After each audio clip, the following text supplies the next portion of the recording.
All right. First, thank you, Mark, for joining us today at Public Health Landscape and the interview. And if you don't mind just taking a minute or two to introduce yourself, and then we'll get going with the questions. Sure. My name's Mark Finney. I'm a research forester with the Missoula Fire Sciences Lab. That's part of the U.S. Forest Service and the Rocky Mountain Research Station. I've been working here in various capacities since 1993. Most of my research has to do with wildland fire behavior. And that's what we're really going to focus on is a little bit of your career as well as some of the fire behavior and wildfires and firestorms. But first, I wanted to ask you what first sparked your interest in fire science and how did you come to specialize in wildfires and firestorm research? So there wasn't a single event or moment when I decided to study or take up the business of wildland fire science or research. I do remember my first year as an undergraduate being exposed to ideas about fire ecology and the contradiction that fire is actually a very beneficial and can be a beneficial uh, process in many of our ecosystems, and that was in stark contrast to most of the um, ideas that were really subject to growing up in this country, that fire is something to be excluded from our wildlands. And so I think that intrigued me. But then just kind of by chance, uh, I, I got a summer job fighting fire, which I continued to do for 3 seasons. And, and so that confirmed both my interest in wildland fire as a discipline, but also my understanding that fighting fire was not a solution that's um, going to be sustaining for our wildlands. Wildland fire suppression um, really is part of the problem with um, our fire management in the country.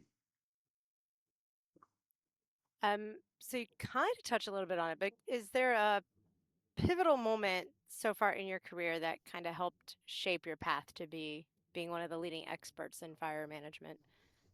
I I don't know if there was a pivotal moment. It's more of a slow career development. Wildland fire historically wasn't a very popular discipline. The urgency for studying wildland fire wasn't there in the country until in the past decade or two, really. But when I finished my PhD in 1991, there were no jobs at all in wildland fire, and it was uh, something of a peculiar subspecialty within forestry and natural resource management. And so it's not like it was immediately attractive as something that was going to be of interest to society. It was always interesting to me, but not something that drew an awful lot of attention for like it does now. I mean, definitely getting a lot of attention with how more frequent and intense wildfires are becoming. I mean, just example, the LA wildfires. Also getting more media coverage, but I know LA's had quite a bit of wildfires in the past too, pretty intense ones. But um, based on what we're seeing now and your experience, have you seen the science of wildfires or just the causes of wildfires evolving over the recent years? Well, I think the awareness of wildland fire uh, as a phenomenon and as a potential threat to our natural resources as well as our community is increasing. We're setting records for the sizes of wildfires and damages in many states almost every year. And so people are more and more aware of it. But uh, our collective memory is also fairly short. If we go for a year or two without having major wildland fire disasters or major smoke events, any kind of impact, people tend to forget about it. It's not foremost in their mind day to day. And people like myself and my colleagues have to appreciate that most people don't spend all of their time thinking about wildland fire. But it the certainly the the sizes and the impacts of wildland fires are increasing, and for a number of different reasons. And they're not all symptoms of the same problem. Um, Trying to think of what some of those problems might be, symptoms of the same problem. Well, I think it's generally agreed upon that there are three main factors responsible for the increases in wildland fire impacts. One of which is a legacy of fire suppression and attempts at excluding fires from our wildlands, which has been proven to be counterproductive. The the harder you fight fire, the worse they get, and so the fuels accumulate um, landscape wide. And then when you do have wildfires, then they're there to increase the intensity and the impacts of those fires. That's one.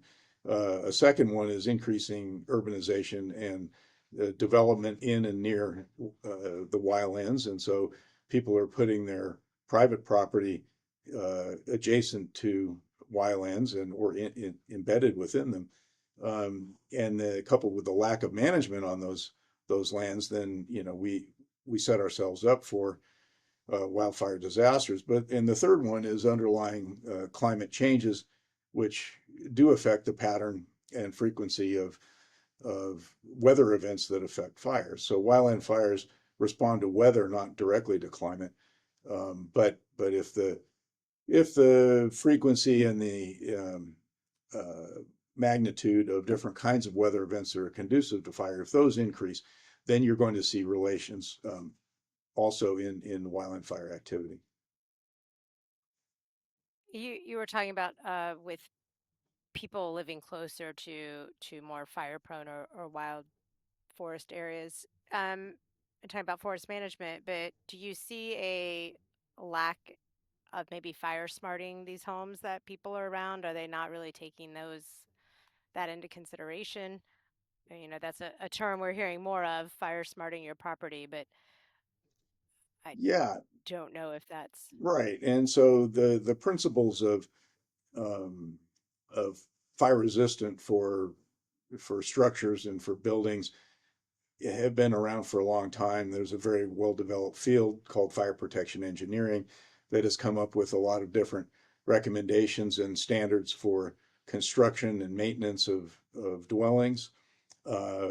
Many of those are not followed. It's even if a building is well constructed, its maintenance and then the grounds around it and the other kinds of accumulations of materials around the house often compromise the ability of that structure to be resistant or defensible.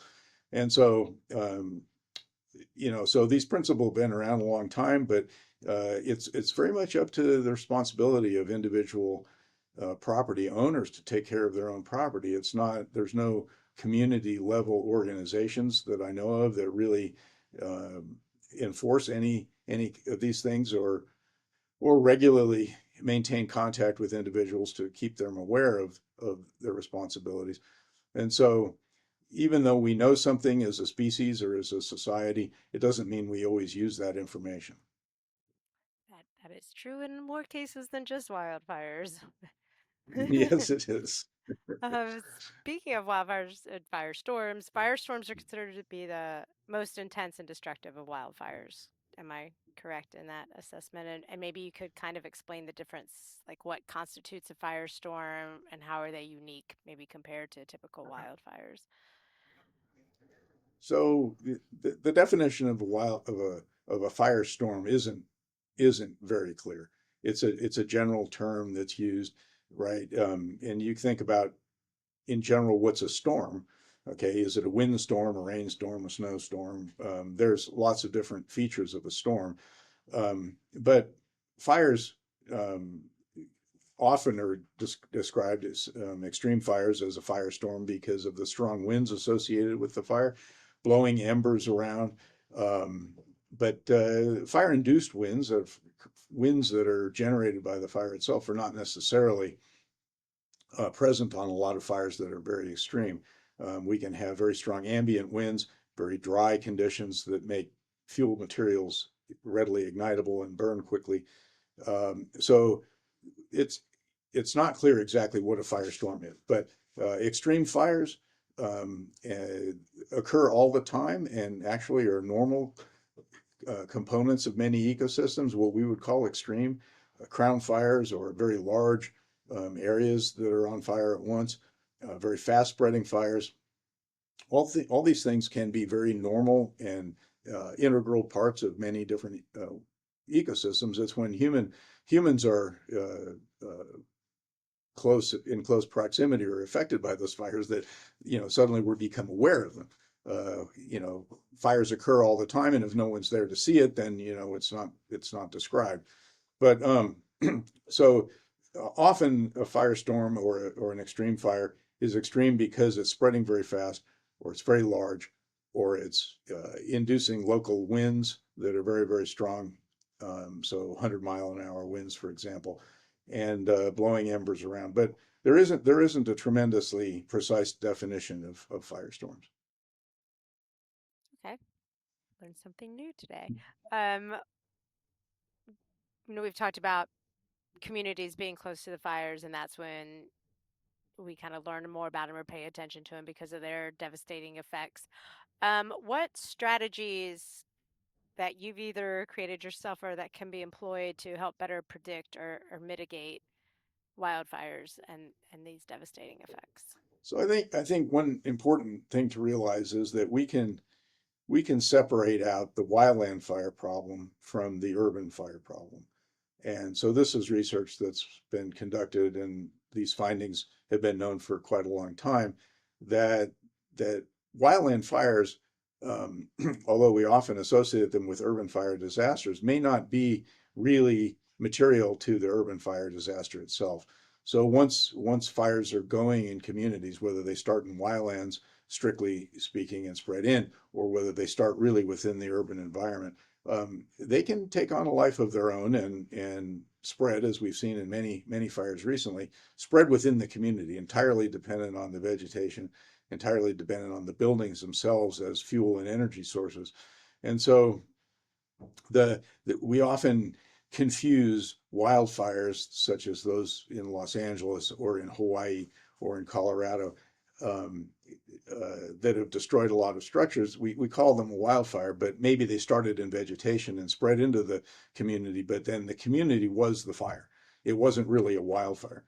But what we know from research is that we can separate out the wildfire component and manage those wildlands sustainably, um, and also carve off the problem associated with vulnerability of the urban environment.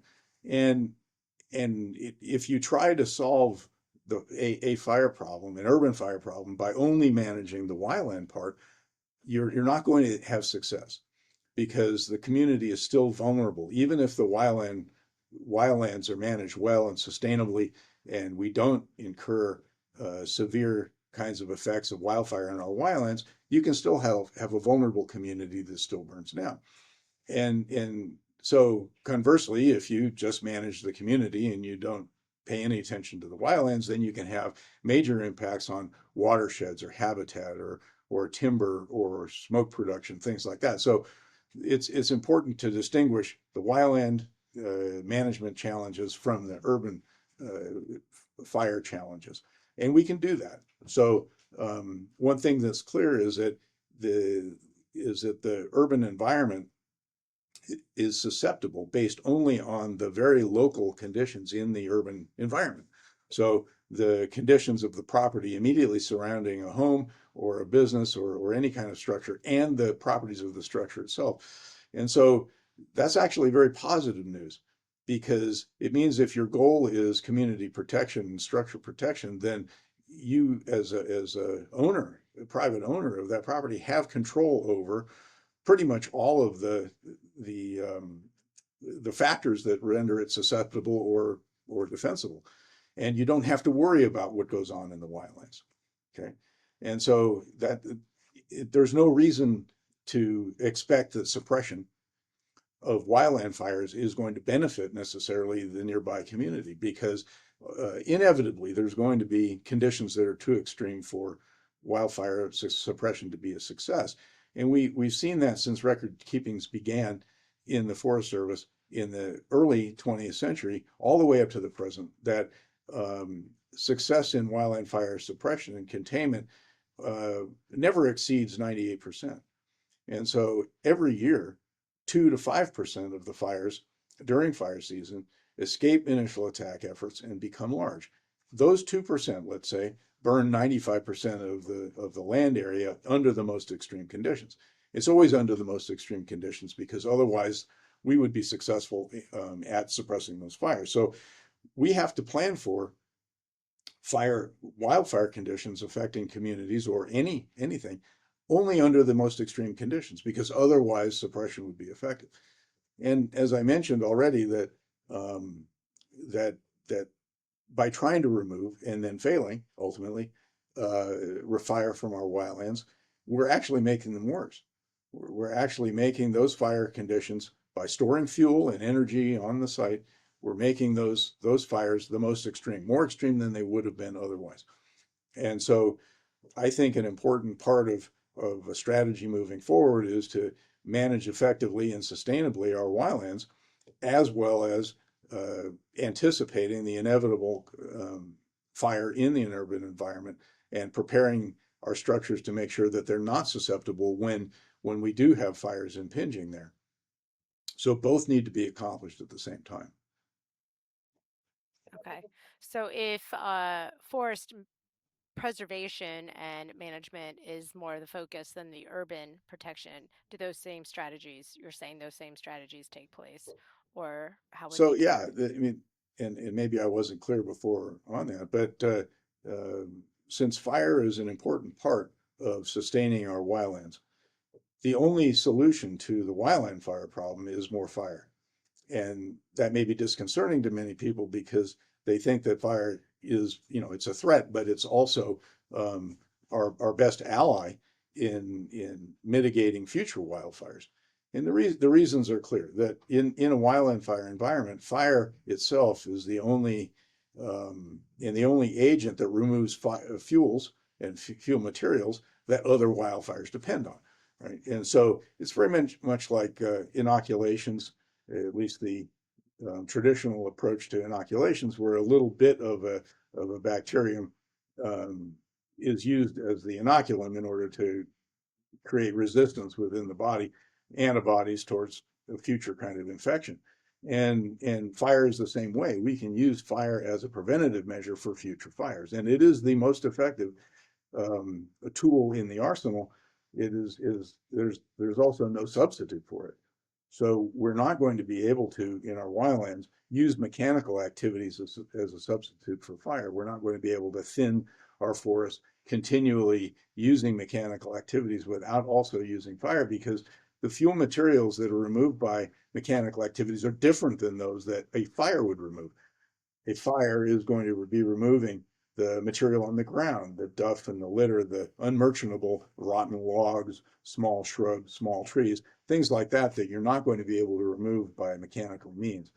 And so even though thinning or mechanical activities in our forests and our wildlands may be a necessary step towards using fire, they're not alone sufficient to actually mitigate fire in a wildland environment.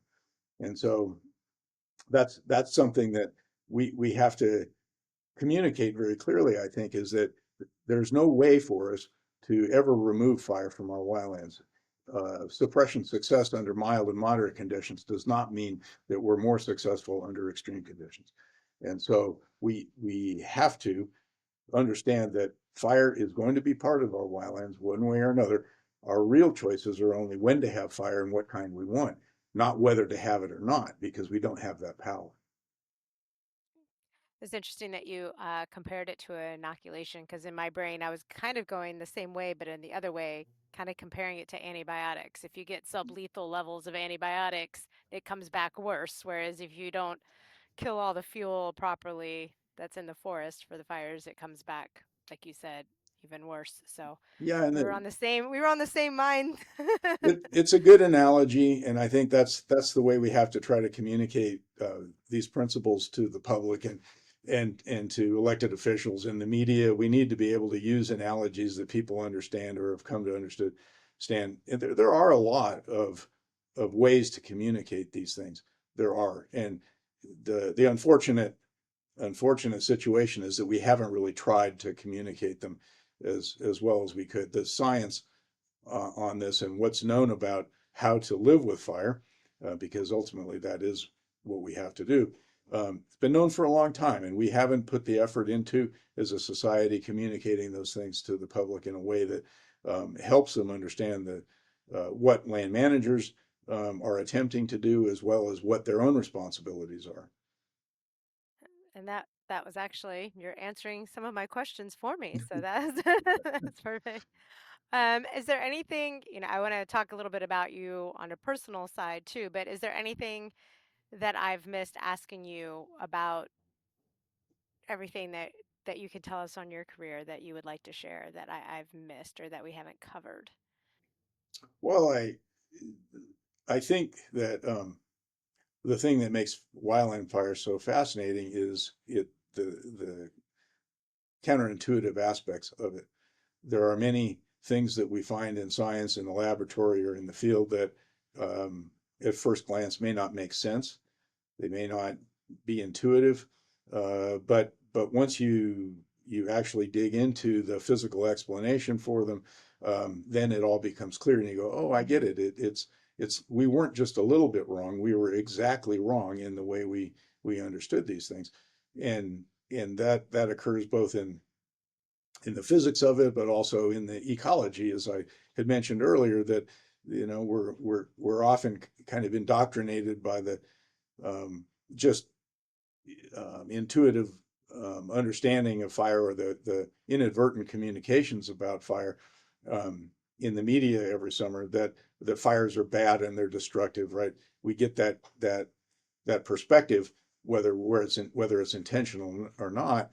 And the counterintuitive aspect of that is that no, many fires are performing excellent work, and without them, our wildlands would not be sustained. They would actually be destroyed. So that's just one example of in a general ecological sense, but we see many examples also um, regarding the physics of wildland fires and how they behave, how they release energy, and what fuels are important um, to the fire behavior. I wish there was a way that we could always get, I mean, you touched on the complexities and how hard and challenging it is to educate the public about wildfires are necessary, wildfires are good, because in, modern day media, it's more interesting to tell about the destructiveness of it versus the importance of it. So that's something we always battle, even I think in every area of public health. I mean, wildfires and forest management is definitely a large part of public health, more so than people realize. So, you know, It is, and but I think that we haven't been very creative in general, big we, and in utilizing the public's interest um, during disasters to help inform them about better ways of um, achieving compatibility or avoiding disasters in the future. We don't take advantage of that interest, that urgent interest at the time, to make these points, and that's a missed opportunity. I would agree with you on that. But while we have you, and because this is about you, um, with your demanding career, sorry, I have noises now. Hopefully you can't hear them. How do you maintain a balance between work and personal life? Like, what do you like to do when you're not focused on wildfires? Well, it's fire and forest management, and those things have been part of my life for so long. I don't really have two separate um, consciousnesses. I own property. My wife and I live on that property, and we manage it. It's timber property, and so we're very active in managing that land, um, and using fire, burning our own property every single year. And so, that's just part of my life, uh, my professional life and my personal life. So not really much of a distinction there. I'm interested in this subject, and I walk the walk and talk the talk. So Fair enough. Um, Well, as we're in the coming years, what would you hope to achieve maybe in research in the coming years or in your career? And what legacy would you like to leave behind in the field of fire science? Yeah, so the entire goal, my entire goal, overarching goal is to have us manage our ecosystems and our wildlands in a sustainable fashion, um, even in the face of climate changes and human population dynamics. There are ways to manage ecosystems and our natural resources that they are perpetuated into the future for many generations. And even if climate change is extreme and producing opportunities for extreme fires, that doesn't mean that it doesn't mean that management actions can't be effective. And we can't use climate change and our inability to steer that or curtail it at present as an excuse not to engage in all of these other management actions that are proven effective, even under very, very extreme conditions. And we see it all the time that areas that have been managed well in our forests with fire proved to be extremely resistant and resilient to extreme fires. And so, yeah, it's climate change is not an excuse to do nothing in the realm of management. And in fact, we're managing every square inch of every part of our wildlands right now already through fire suppression. So the choice is not whether to manage or to manage or not. We are managing by removing fire, attempting to remove it, and then failing 2% of the time. We are managing only for the most extreme fires on our wildland. So the alternative to me is to manage for sustainable fire influences on those lands. And so to me, that's what the overarching goal should be. How we get there, um, how we get there is not clear. In our society, we need science and technology to direct our actions and to communicate why our actions are expected to have benefits and to be successful. But that hasn't always been the case with humanity.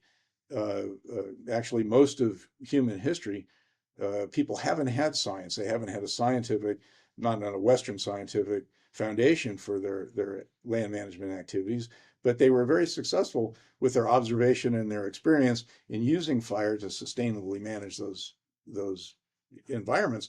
And so humans began using fire 500,000 years ago, maybe more, it's not really known, for heating, lighting, and cooking. Somewhere about 50 to 80,000 years ago, people began using fire for foraging or managing their environment to get resources, whether it's foods or materials or for hunting or warfare, all sorts of reasons. But it's only in the last century or a little over that our Western based society has thought it important to try to remove fire. Prior indigenous peoples and other societies didn't have the means and never presumed to have control over fire, so they used it. They used it as a tool and were compatible with it rather than fighting against it. And so I make that point only that we don't necessarily have to have a highly technological approach to managing fires sustainably. We can adopt many of the principles that people had known for most of our history that were very successful because the ecosystems and the wildlands that were encountered as European peoples began to uh, go to the so-called New World. Um, those were very heavily manipulated at the time by the people who lived there, and so they were if those conditions are what's desired, those animals and those plants and the functioning of these ecosystems, then we already have a precedent for how to manage that. We know what that is, and that's not a highly technological approach.